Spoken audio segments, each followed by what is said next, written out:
এই 10টি গুণ যাদের মধ্যে থাকবে তাদের জন্য আল্লাহ তাআলা ক্ষমা এবং মহা প্রতিদানের ঘোষণা দিয়েছেন। সুবহানাল্লাহ বলেন।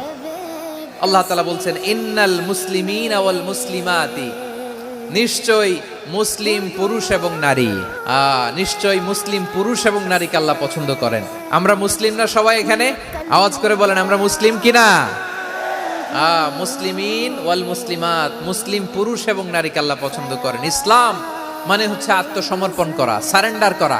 ইসলাম মানে সারেন্ডার করা কার সামনে? আল্লাহর ইচ্ছার সামনে, আল্লাহর আদেশের সামনে, আল্লাহর আইনের সামনে আত্মসমর্পণের সারেন্ডারের নামই হচ্ছে ইসলাম। চিল্লায় বলেন ঠিক কিনা?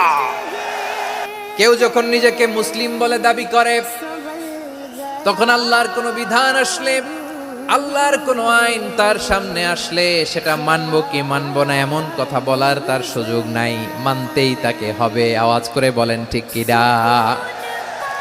এই আয়াতের পরেই আল্লাহ বলছেন ওয়ামা কানা লি মুমিনিন ওয়ালা মুমিনাতিন ইযা কাদাল্লাহু ওয়া রাসূলুহু আমরান আন ইয়াকুনা লাহুমুল খিয়ারাতু মিন আমরিহিম। আল্লাহর পক্ষ থেকে কোনো বিশ্বাসী নারী পুরুষের সামনে যখন কোনো বিধান আসে, কোনো আইন আসে, তখন সে আইন সে মানবে না এমন কোনো অপশন তার নাই। মানলেও হবে, না মানলেও হবে এমন কোনো অপশন আছে নাকি বলেন? এমন কোনো অপশন নাই। আল্লাহর আদেশ আসার সাথে সাথেই সেটার সামনে আমরা সারেন্ডার। ঠিক কিনা বলেন? যারা আল্লাহর আদেশের সামনে নিজেকে সঁপে দেয়, যারা আল্লাহর আদেশের সামনে নিজের ইচ্ছাকে বিসর্জন দেয়, যারা আল্লাহর বিধানের সামনে নিজের কথা, খায়েশ সবকিছুকে স্যাক্রিফাইস করে, তারাই হচ্ছে মুসলিম। সুবহানাল্লাহ বলেন। এরপরে আল্লাহ বললেন ওয়াল মুমিনিনা ওয়াল মুমিনাতি, বিশ্বাসী নারী এবং পুরুষ, আত্মসমর্পণকারী নারী এবং পুরুষ যেমনি আল্লাহর কাছে প্রিয়, ঈমানদার পুরুষ এবং নারীরাও আল্লাহর কাছে প্রিয়। পড়েন সুবহানাল্লাহ। মুমিনিনা ওয়াল মুমিনাতি, দেখেন আমি আলোচনার শুরুতেই বলেছি এই আয়াতে আল্লাহ তাআলা পুরুষদের কথা বলার সাথে সাথে পাশাপাশি কাদের কথা বলেছেন?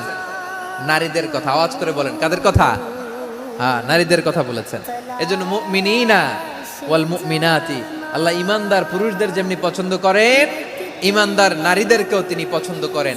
ঈমান মানে হচ্ছে স্বীকৃতি দেওয়া।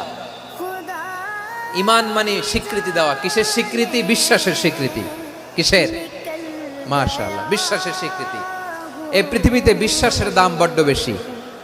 এই পৃথিবীতে সবচেয়ে দামি জিনিস কি? বিশ্বাস। বিশ্বাস ছাড়া এই জগৎ চলে? স্বামী স্ত্রীর সম্পর্ক কিসের উপর টিকে থাকে বলেন তো? বিশ্বাসের উপর টিকে থাকে।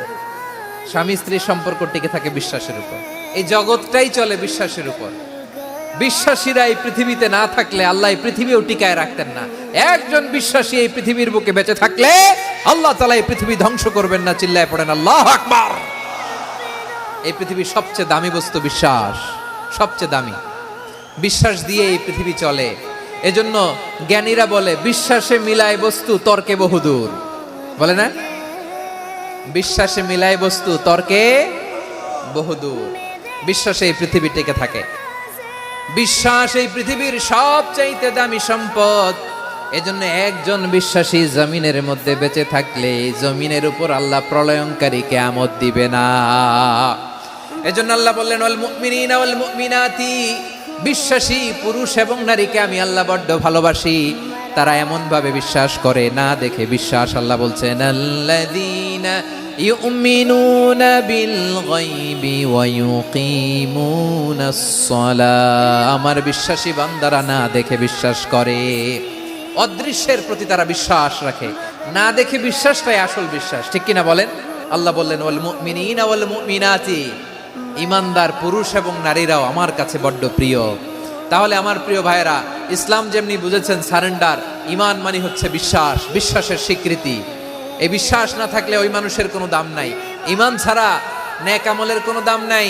ঈমান হলো সংখ্যার মতো, নেক আমল হলো শূন্যের মতো, শূন্য। আচ্ছা, আপনি ঈমান আনেন না, ঈমান ছাড়া খালি নেক আমল, তাহাজ্জুদ, নামাজ, রোজা, জিকির, আজকার, এক এক ইবাদতের কারণে খালি শূন্য পাইতেছেন। শূন্য পেতে পেতে পেতে পেতে হাজারটা শূন্য। এটার কোনো দাম আছে? কথা কয় না, দাম আছে।